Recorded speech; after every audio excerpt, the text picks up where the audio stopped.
আসসালামু আলাইকুম। এটিএন বাংলা সংবাদে সবাইকে স্বাগত জানাচ্ছি তনুজা দাস। শুরুতেই জানিয়ে দেব সংবাদ শিরোনাম।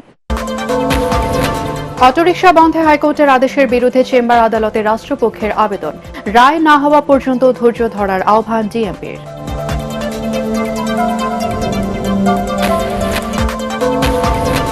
বিদেশ থেকে মানবতা বিরোধী অপরাধ করলেও আন্তর্জাতিক অপরাধ ট্রাইব্যুনাল আইনে বিচার করা যাবে, নতুন অধ্যাদেশকে বিশ্বমানের দাবি প্রসিকিউশনের।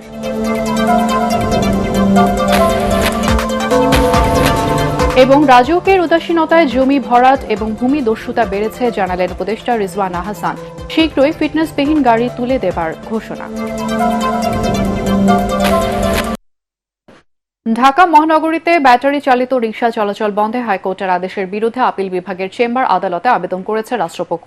সকালে এই আবেদন করা হয়েছে এবং আপিল বিভাগের চেম্বার আদালতে বিষয়টির উপর আজ শুনানি হওয়ার কথা রয়েছে। এর আগে গত মঙ্গলবার বিচারপতি ফাতেমা নজিব এবং বিচারপতি মাহমুদুর রাজির দ্বৈত বেঞ্চ ঢাকা মহানগরীতে ব্যাটারি চালিত রিকশা চলাচল বন্ধে রুল সহ নির্দেশ দেন। উচ্চ আদালতের এই আদেশের পরই আন্দোলনে নামে ব্যাটারি চালিত রিকশা চালকরা। এদিকে হাইকোর্ট এলাকায় নেওয়া হয়েছে বাড়তি নিরাপত্তা ব্যবস্থা, মোতায়েন করা হয়েছে অতিরিক্ত পুলিশ।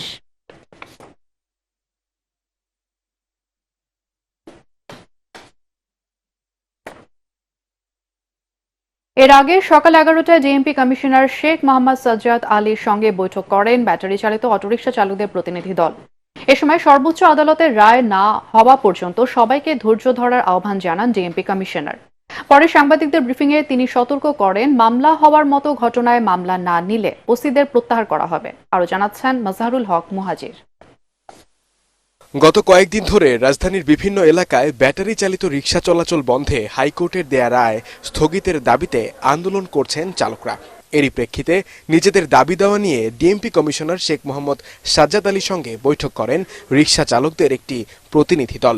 আমাদেরকে শুধু শুধু ভুল বুঝবেন না, আমাদের সাথে আমাদের কোনো মিল নেই। এ সময় নিজেদের দাবি দাওয়া তুলে ধরে রিকশা ভ্যান ইজি বাইক শ্রমিক ইউনিয়নের নেতারা বলেন, সরকারের কাছ থেকে কোনো ইতিবাচক আশাই পাচ্ছেন না তারা।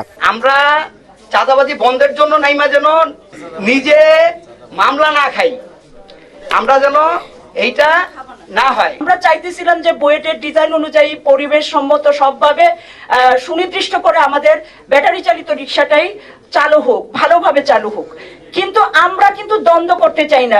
পরে আদালত যে রায় দিবে তা বাস্তবায়ন করার কথা জানান ডিএমপি কমিশনার। এ সময় পুলিশের কোনো সদস্য চাঁদাবাজির সঙ্গে জড়িত থাকার প্রমাণ পাওয়া গেলে তার বিরুদ্ধে কঠোর ব্যবস্থা নেয়ার কথা বলেন তিনি।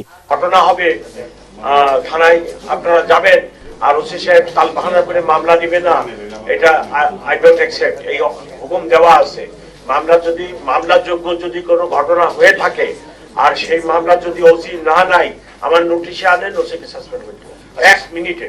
এটা কোর্টের সাথে রায় হওয়ার পরে আপনাদের এই সকল বিষয় সমাধানের জন্য লিয়াজো কমিটি করেন, আমার সাথে যোগাযোগ করবেন, আমি আপনাদেরকে আবার ডাকবো। কিন্তু এখন কোর্টের রায় না হওয়া পর্যন্ত আমার পক্ষে কোনো কথা বলাও সম্ভব না।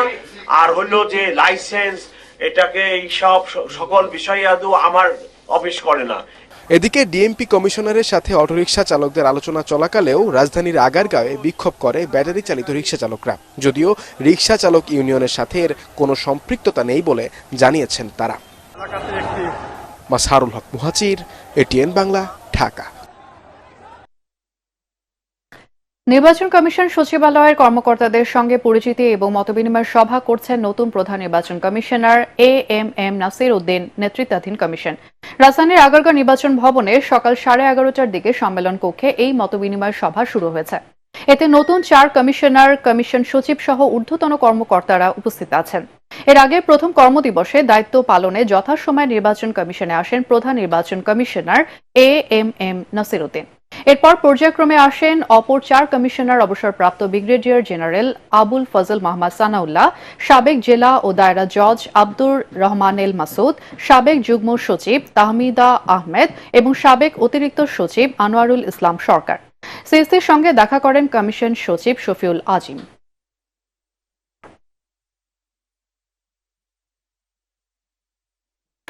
দর্শক, এই মুহূর্তে আগারগাঁও নির্বাচন কমিশন কার্যালয়ে আছেন আমাদের সহকর্মী আদিন সজীব, কথা বলছি তার সাথে। সজীব, নতুন সিএসসি সঙ্গে কর্মকর্তাদের বৈঠকের বিষয়ে কিছু কি জানা গেছে?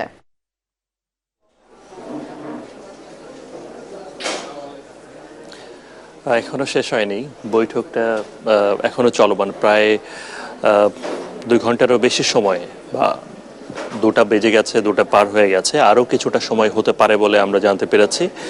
মূলত আপনি জানেন যে এটা পরিচিতি পর্ব, কেননা তারা নবগঠিত নির্বাচন কমিশন এবং তারা এখানে আজকে যথাসময়ে আসার পর থেকেই এখানে শুভেচ্ছা বিনিময় হয়েছে, তাদেরকে বরণ করে নেওয়া হয়েছে। যদিও আনুষ্ঠানিকতা হয়েছে গতকাল, বাট তারপরেও আজকে যেহেতু প্রথম কর্মদিবসের প্রক্রিয়া ছিল, তারা এখানে এসেছেন সকালেই অফিস করার মতো করে, এবং আসার পর থেকে তাদের বরণ করে নেয়ার পর সচিব সহ অন্যান্যরা, প্রধান নির্বাচন কমিশনার থেকে শুরু করে অন্য যে 4 কমিশনার রয়েছেন তাদেরকে একরকম যে অভিনন্দন বা সেভাবে বরণ করে নেওয়ার পরেই মূলত 11:30টার দিকে তাদের এখানে বৈঠকটা শুরু হয়। বৈঠক বললে বড় আকারে শোনা যেতে পারে, মূলত যেহেতু প্রথম দিনের প্রথম কর্মদিবস এবং এই কর্মদিবসের পরে এখানকার অনেকগুলো কার্যক্রম চলমান রয়েছে, ভোটার হালনাগাদ সহ নানা রকম কাজ চলমান রয়েছে, এবং সে কারণে এখানকার যতগুলো দপ্তর রয়েছে, যতগুলো ঊর্ধ্বতন কর্মকর্তা রয়েছে এখানে এই নির্বাচন কমিশনের, তাদের সবার সঙ্গে আজকের এই আলোচনাটা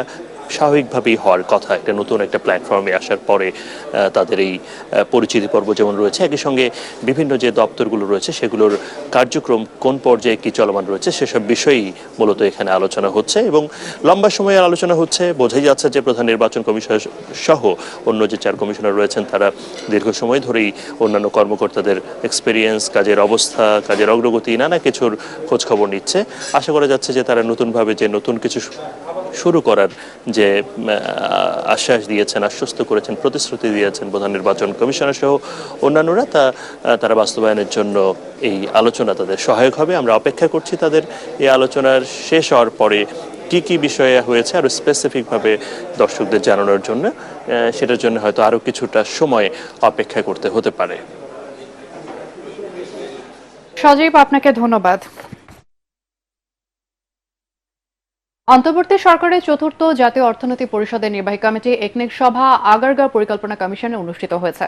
এতে সভাপতিত্ব করেন প্রধান উপদেষ্টা ডক্টর মোহাম্মদ ইউনূস। আজকের বৈঠকে 4টি প্রকল্পের মেয়াদ বাড়ানোর প্রস্তাবের সাথে থাকছে নতুন 2টি প্রকল্প। এর মধ্যে শিল্প ও শক্তি বিভাগের একটি, আর্থসামাজিক অবকাঠামো বিভাগের 2টি, ভৌত অবকাঠামো বিভাগের 2টি এবং কৃষি, পানি সম্পদ ও পল্লী প্রতিষ্ঠান বিভাগের একটি।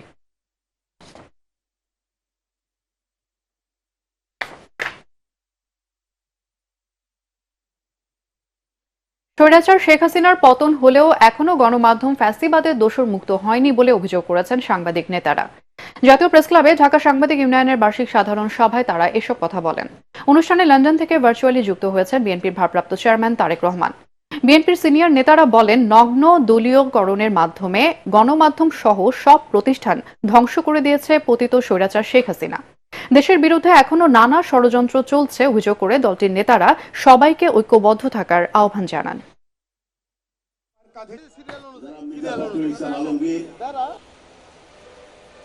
ফ্যাসিবাদের থাবা আপনার ইউনিয়ন থেকে শুরু করে সারা দেশে যখন ব্যাপ্ত হতে শুরু করলো, বিশ্ববিদ্যালয় যখন ফ্যাসিবাদের প্রচণ্ড থাবার মুখে পড়ে একের পর এক ছাত্ররা দুনিয়া থেকে চলে যাচ্ছে আবরার সহ, তখন প্রেস ক্লাবও যেন সেখান থেকে বাদ পড়ল না।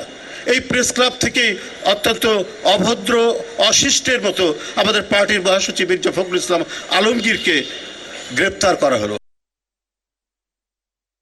দেশের বাইরে থেকে মানবতা বিরোধী অপরাধ করলে আন্তর্জাতিক অপরাধ ট্রাইব্যুনাল আইনে বিচার করা যাবে বলে জানিয়েছে প্রসিকিউশন টিম। এছাড়া গুমের সঙ্গে জড়িত র্যাব, পুলিশ, আনসার, সামরিক বাহিনীর সদস্য, গোয়েন্দা সংস্থা, বিজিবি সদস্যদের বিচার করা যাবে ট্রাইব্যুনালের নতুন অধ্যাদেশে। ট্রাইব্যুনালের অন্তর্বর্তী আদেশের বিরুদ্ধে আপিলের সুবিধা সহ আসামি পক্ষের জন্য বিভিন্ন বিধান যুক্ত করা হয়েছে নতুন অধ্যাদেশে। সবকিছু মিলিয়ে আন্তর্জাতিক অপরাধ ট্রাইব্যুনাল আইন 1973-এর সংশোধনী অধ্যাদেশটি বিশ্বমানের হয়েছে বলে দাবি করেছে ট্রাইব্যুনালের প্রসিকিউশন টিম। সেটা হলো বাংলাদেশের অভ্যন্তরে থেকে অথবা বাংলাদেশের বাইরে যে কোনো টেরিটরিতে থেকে যদি বাংলাদেশে ক্রাইমস এগেইনস্ট হিউম্যানিটি বা জেনোসাইড করা হয় তাহলে তাকে বিচার করা যাবে। আবার বাংলাদেশের অভ্যন্তরে থেকে যদি কোনো বিদেশিও এ ধরনের অপরাধ করে থাকে তাকেও বিচার করা যাবে। রাজউকের দৃশ্যমান পদক্ষেপ না থাকায় জমি ভরাট ও ভূমি দস্যুতা বেড়েছে বলে জানিয়েছেন উপদেষ্টা সৈয়দা রিজওয়ানা হাসান। বুয়েটে এক সেমিনারে তিনি বলেন, বিগত বছরগুলোতে উন্নয়নগুলোয় উপেক্ষিত হয়ে জনস্বার্থ প্রাধান্য পেয়েছে গোষ্ঠী স্বার্থ। এ অবস্থায় রাজউকের কার্যক্রম স্বচ্ছ ও জনমুখী করার তাগিদ দেন তিনি। পরিবেশ সুরক্ষায় শীঘ্রই নগরী থেকে ফিটনেসবিহীন যানবাহন তুলে দেবার ঘোষণা দেন এই উপদেষ্টা। আরও জানাচ্ছেন ইমদাদুল্লাহ বাবু। নানা কারণে দেশের প্রাকৃতিক বনের প্রায় ৬৫.৮% ধ্বংসের মুখে। জলাভূমি ভরাট আর বনায়ন উজাড় করে চলছে অপরিকল্পিত নগরায়ন। পরিবেশগত ভারসাম্য রক্ষায় একটি দেশে অন্তত 25% বনভূমি দরকার।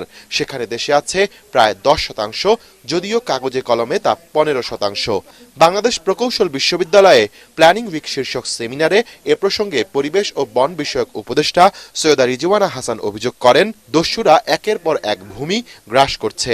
নগরীর আশপাশের বনায়ন ও জলাভূমি ধ্বংসের পেছনে বন বিভাগ এবং রাজুকের ভূমিকার সমালোচনাও করেন তিনি। বন বিভাগের সমস্ত দখল 5% অফ ইটস ফরেস্ট ল্যান্ড, বাকি যে 95% আছে সেইটুকুনো যদি ঠিক করে রক্ষা করতো তাহলেও তো আমরা বলতে পারতাম আমাদের দেশে বন আছে।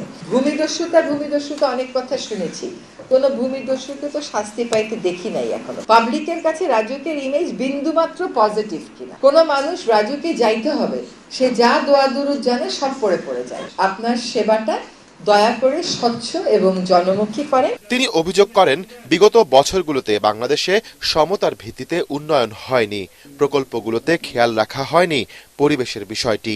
নগরীর গণপরিবহনের চিত্র তুলে ধরে 6 মাসের মধ্যে পুরনো বাস সরিয়ে নতুন বাস নামানোর কথা জানান এই উপদেষ্টা। পুরনো বাসগুলো সরানোর কথা বলার সাথে সাথে ট্রান্সপোর্ট মালিকেরা ধর্মঘট শুরু করে। এবার আমরা তাদেরকে 6 মাস সময় দিয়েছি এবং তাদেরকে এইটুকুনো বলা হয়েছে যে পুরনো বাস রিপ্লেস করতে আপনাদের কি ধরনের সাহায্য লাগবে বলেন।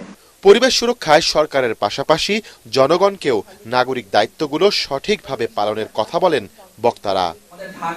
ইমদাদুল্লাহ বাবু, ATN বাংলা, ঢাকা। বিশ্বের একমাত্র স্বীকৃত উড়ন্ত চক্ষু হাসপাতাল অরবিস ফ্লাইং আই হসপিটাল এখন চট্টগ্রামের শাহ আমানত আন্তর্জাতিক বিমানবন্দরে। বিশ্বের আধুনিক চক্ষু চিকিৎসা সুবিধাযুক্ত উড়ন্ত এই হাসপাতালটির সাথে আছেন দক্ষ চিকিৎসক এবং নার্স সহ 20 সদস্যের চক্ষু বিশেষজ্ঞ দল। পঞ্চমবারের মতো চট্টগ্রামে চক্ষু সেবা দিচ্ছে হাসপাতালটি। এবার 100 চক্ষু রোগীর জটিল অপারেশন হবে এই হাসপাতালে। চট্টগ্রাম থেকে আরো জানাচ্ছেন সৈয়দ তামিম মাহমুদ।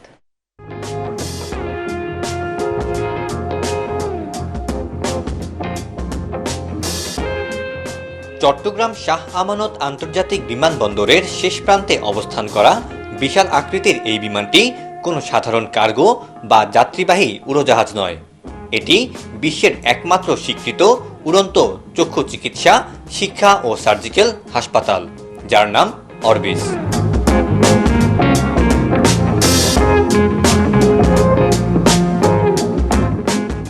বিমানে প্রবেশের সাথে সাথেই চোখে পড়বে চক্ষু চিকিৎসার সর্বাধুনিক প্রযুক্তির সব যন্ত্রপাতি। এসব চিকিৎসা সরঞ্জামের ব্যবহার ও অপারেশন নিয়ে বাংলাদেশের চিকিৎসকদের প্রশিক্ষণ দিচ্ছেন বিশ্বের সেরা চক্ষু বিশেষজ্ঞরা। চোখের নানা জটিল রোগের চিকিৎসার প্রশিক্ষণের পাশাপাশি দিচ্ছেন অ্যানেস্থেসিওলজি, নার্সিং এবং বায়োমেডিক্যাল ইঞ্জিনিয়ারিং এর প্রশিক্ষণও। Useful tool because it's a way for them to improve their hands-on skills. Ensure we train them correctly using their equipment as well. We train in topics such as cataract, glaucoma, strabismus, retina, cornea. এবার প্রশিক্ষণ নিচ্ছেন সারা দেশের 170 জন চক্ষু চিকিৎসক। এর পাশাপাশি simulation প্রশিক্ষণ ও চক্ষু কর্মশালারও আয়োজন করা হয়েছে। চোখের আধুনিক যে চিকিৎসা, আধুনিক যে অপারেশনগুলো, এগুলো আমরা এখানে সিমুলেটেড আয়ে শিখতে পারতেছি। অনেকাংশে তো এখানে একটা প্র্যাকটিস হয়ে যাচ্ছে, তো মানুষের চোখে যতটুকু ক্ষতি হওয়ার কথা আসলে অতটুকু হবে না, কারণ আমরা ইনিশিয়ালি তো একটা প্র্যাকটিস প্রি এক্সপোজার হয়ে গেল। 1985 সালে প্রথম বাংলাদেশে আসে এই উড়ন্ত চক্ষু হাসপাতাল। এবার 11তম বারের মতো বাংলাদেশে এসেছে বিশ্বের 90টি দেশে চোখের চিকিৎসা দেয়া হাসপাতালটি। Our goal is to provide training to those local eye care professionals so they can build the skills they need to save sight in local communities like those here in Bangladesh. গত 14 November Chittagong Shah Amanat আন্তর্জাতিক বিমানবন্দরে এসেছে Orbis. 17 November থেকে শুরু হয়েছে প্রশিক্ষণ, চলবে 28 November পর্যন্ত। 2রা ডিসেম্বর বাংলাদেশ ছাড়বে অত্যাধুনিক এই উড়ন্ত চক্ষু হাসপাতাল। সৈয়দ তামিম মাহমুদ, ATN বাংলা, চট্টগ্রাম। 35 বছরে পদার্পণ করল খুলনা বিশ্ববিদ্যালয়। এ উপলক্ষে উৎসব মুখর পরিবেশে নানা আয়োজনে পালিত হচ্ছে বিশ্ববিদ্যালয় দিবস। সকালে উপাচার্য অধ্যাপক ডক্টর রেজাউল করিমের নেতৃত্বে ক্যাম্পাসের শহীদ মিনারে পুষ্পমাল্য অর্পণের মধ্য দিয়ে দিনের কর্মসূচি শুরু হয়। পরে বিশ্ববিদ্যালয় ক্যাম্পাসে বর্ণাঢ্য শোভাযাত্রা বের করা হয়। শোভাযাত্রা শেষে ছিল কেক কাটা, আলোচনা সভা, গত বছরের কৃতিত্ব অর্জনকারী শিক্ষার্থী এবং সংগঠনগুলোকে সম্মাননা প্রদান এবং সাংস্কৃতিক অনুষ্ঠান। 1991 সালের 25 নভেম্বর আনুষ্ঠানিকভাবে বিশ্ববিদ্যালয়টির শিক্ষা কার্যক্রম শুরু হয়। বর্তমানে 29টি ডিসিপ্লিনে সেখানে 8000-এর বেশি শিক্ষার্থী রয়েছে। জুলাই আগস্ট ছাত্র জনতার আন্দোলনের শহীদ মীর মুগ্ধ এই বিশ্ববিদ্যালয়ের শিক্ষার্থী ছিল।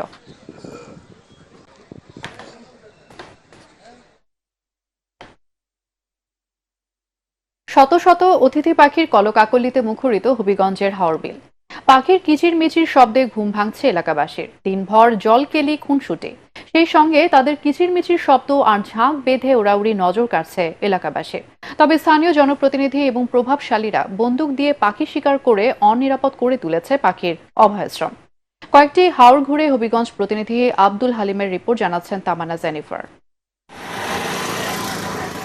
প্রতি বছর হবিগঞ্জের বিভিন্ন হাওরে অতিথি হয়ে আসে ভিনদেশি পাখি। হাজার মাইল পথ পাড়ি দিয়ে বাংলাদেশে আসে তারা। খুঁজে নেয় নির্জন স্থান, জলাশয় ও বনাঞ্চল। পাখির কিচিরমিচির শব্দে মুখরিত হয়ে ওঠে হাওরের চারপাশ। হবিগঞ্জের বানিয়াচংয়ের লক্ষ্মীবাউর জলাবন সহ বিভিন্ন হাওরে পর্যটকরা ভিড় করেন পাখি দেখতে। এদের মধ্যে আছে বক, ল্যাঞ্জা, কালিম, সারস, পানকৌড়ি, বনহাঁস, ডুবুরি পাখি, কাদাখোঁচা, জলপিপি। পাখি আসে, অনেকে আমরা যত্ন করে রাখি, তবে অনেকে লুকাই আছে ভাইয়া হয়তো মারতে পারে। এই জন্য আমরা প্রশাসনের দৃষ্টি আকর্ষণ করছি। আমি আইন শৃঙ্খলা বাহিনীর কাছে আমি বিশেষ অনুরোধ জানাই, আমাদের এই পাখিগুলা যেভাবে এই নিধন না করা হয় এই জন্য প্রশাসনের দৃষ্টি আকর্ষণ করছি। আমরা যতটুকু পারি এইগুলো পাখিরে দেখে রাখি যাতে কেউ না মারে। এ সময় বেশিরভাগ জায়গায় ধান চাষের জন্য জমি তৈরি করছেন স্থানীয় কৃষকরা।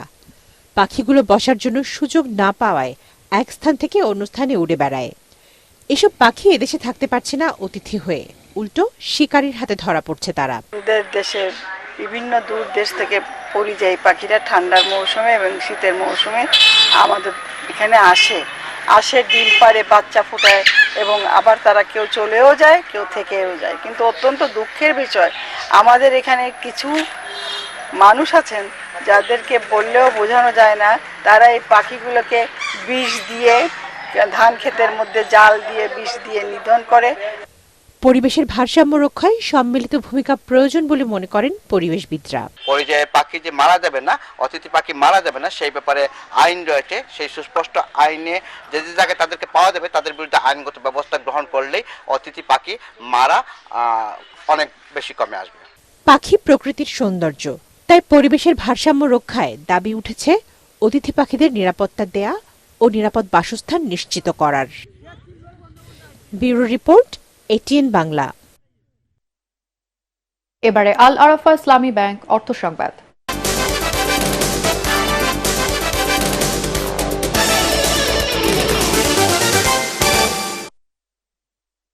আগামী মার্চ মাসের মধ্যে শ্রম আইন সংশোধন করা হবে বলে জানিয়েছেন শ্রম ও কর্মসংস্থান সচিব AHM শফিকুজ্জামান। যুক্তরাষ্ট্রের আন্ডার সেক্রেটারি কেলি এম ফার রড্রিগেজের নেতৃত্বে আসা প্রতিনিধি দলের সঙ্গে বৈঠক শেষে তিনি একথা জানান। বৈঠকে শ্রম আইন যুগোপযোগী করা, শ্রমিকের ইউনিয়ন করার সুযোগ দেয়া, ন্যূনতম মজুরি নিশ্চিত করা, শ্রমিকের মানবাধিকার নিশ্চিত করা এবং কর্মপরিবেশ যথাযথ করা সহ 11 দফা বাস্তবায়ন করার তাগিদ দিয়েছে যুক্তরাষ্ট্র। শ্রমিকদের নামে যে মামলা হয়েছে তা স্বাধীনভাবে তদন্ত করার কথা বলেন তারা। এ বিষয়ে সরকার নীতিগতভাবে একমত বলে জানান শ্রম সচিব। অসন্তোষ চলা কারখানাগুলো পরিচালনায় যুক্তরাষ্ট্রের সহায়তা চাওয়া হয়েছে বলেও জানান তিনি। দর্শক, এই মুহূর্তে জাতীয় প্রেস ক্লাবে ঢাকা সাংবাদিক ইউনিয়নের বার্ষিক সাধারণ সভায় ভার্চুয়ালি বক্তব্য রাখছেন বিএনপির ভারপ্রাপ্ত চেয়ারম্যান তারেক রহমান। আমরা এখন সরাসরি চলে যাচ্ছি সেখানে। সাংবাদিক শহীদ হয়েছেন, আমরা প্রত্যেকের জন্য আল্লাহর দরবারে মাগফিরাত কামনা করি। প্রিয় উপস্থিতিবৃন্দ, স্বৈরাচার বিরোধী আন্দোলনের দীর্ঘ লড়াই সংগ্রামে আমাদের সঙ্গে সক্রিয় ছিলেন এমন একজন সাংবাদিক নেতাকেও আজকের এই অনুষ্ঠানে আমি বিশেষভাবে স্মরণ করতে চাই। কিছুদিন আগে তিনি ইন্তেকাল করেছেন। তিনি সারা দেশের সকল সাংবাদিকের কাছে পরিচিত মুখ, মরহুম রুহুল আমিন গাজী। আমি আল্লাহর দরবারে তার আত্মার মাগফিরাত কামনা করছি। ফ্যাসিবাদী বিরোধী আন্দোলনে হতাহত সাংবাদিকদের সহায়তা করতে আমাদের যথাসম্ভব দলীয় উদ্যোগ রয়েছে। হতাহত সাংবাদিক এবং তাদের পরিবারকে সহায়তা করতে বিশেষ উদ্যোগ গ্রহণের জন্য আমি বর্তমান অন্তর্বর্তীকালীন সরকারের প্রতিও আহ্বান জানাই। একই সঙ্গে স্বৈরাচারী শাসন আমলে রাজনৈতিক কারণে যেসব সাংবাদিক চাকরি হারিয়েছেন কিংবা দীর্ঘদিন থেকে বেকার রয়েছেন, তাদেরকেও সাধ্যমতন চাকরি দেওয়ার জন্য আমি বিভিন্ন সংবাদপত্রের ব্যবস্থাপনা কর্তৃপক্ষের প্রতি আহ্বান জানাই। প্রিয় সাংবাদিক বন্ধুগণ, লেখক, সাংবাদিক, বুদ্ধিজীবীগণ একটি রাষ্ট্র ও সমাজের অন্তর্নিহিত শক্তি। কোনো কিছুর পক্ষে বা বিপক্ষে অবশ্যই তাদের সুচিন্তিত মতামত থাকতে পারে বা থাকবে অবশ্যই। তবে আমি এই মুহূর্তে এই বিষয়ে কোনো একাডেমিক আলোচনায় না গিয়ে বরং বিশেষ করে সাংবাদিক সমাজের বন্ধুদের কাছে আমার একটি ব্যক্তিগত মতামত তুলে ধরতে চাই, এবং তা হলো সাংবাদিকতায় মনে হয় বস্তুনিষ্ঠতা বজায় রাখা অনেক বেশি গুরুত্বপূর্ণ। বিগত পলাতক স্বৈরাচারের সময় আমরা দেখেছি গণমাধ্যমের প্রতিটি শাখায় অধিকাংশ ক্ষেত্রেই বস্তুনিষ্ঠতা প্রায় হারিয়ে গিয়েছিল।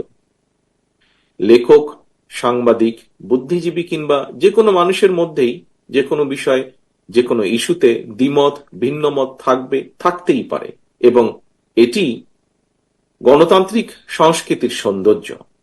তবে ভিন্ন মত অথবা ভিন্ন দ্বিমতকে শত্রুতা কিংবা নির্লজ্জ দলাদলিতে পরিণত করলে কি পরিণতি হতে পারে, গত ১.৫ দশকে দেশের জনগণ এটি হাড়ে হাড়ে টের পেয়েছেন।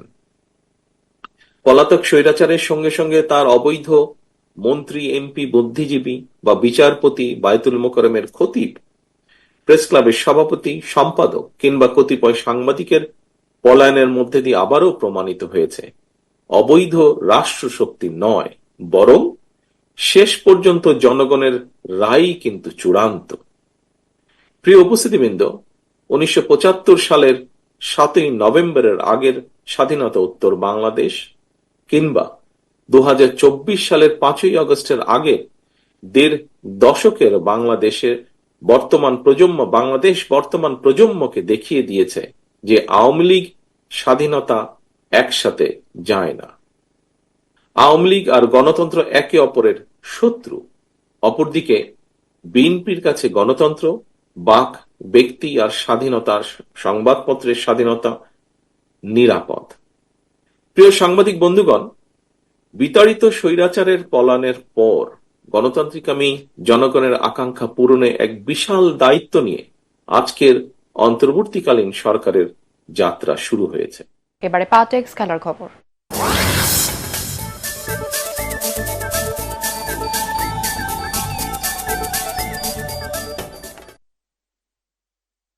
অ্যান্টিগা টেস্টের তৃতীয় দিনে ওয়েস্ট ইন্ডিজের বিপক্ষে ফলো অন এড়ালেও পরাজয়ের সংখ্যায় বাংলাদেশ।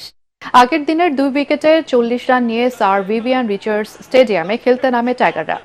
শুরুতেই শাহাদাত হোসেন দীপুর উইকেট হারায়, তবে লিটন দাসকে নিয়ে মুমিনুল হক ৬২ রানে জুটি গড়ে ব্যক্তিগত ৫০ রানে আউট হন। ৪০ রান করে লিটন আউট হলে ফলো অনের সংখ্যায় পড়ে বাংলাদেশ। তবে জাকের আলী এবং তাইজুল ইসলাম ৬৮ রানের জুটিতে ফলো অন এড়ায় লাল সবুজের দল। জাকের ফেরেন ৫৩ রানে। তৃতীয় দিনের খেলা শেষে বাংলাদেশের সংগ্রহ ৯ উইকেটে ২৬৯ রান। এখনো ১৮১ রানে পিছিয়ে মেহেদী হাসান মিরাজের দল। এর আগে ৯ উইকেটে ৪৫০ রানে ইনিংস ঘোষণা করেছিল ওয়েস্ট ইন্ডিজ। শেষ করার আগে সংবাদ শিরোনাম আরো একবার।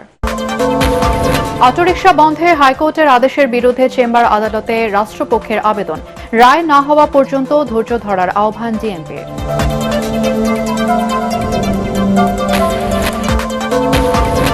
বিদেশে থেকে মানবতা বিরোধী অপরাধ করলেও আন্তর্জাতিক অপরাধ ট্রাইব্যুনাল আইনে বিচার করা যাবে, নতুন অধ্যাদেশকে বিশ্বমানের দাবি প্রসিকিউশনের।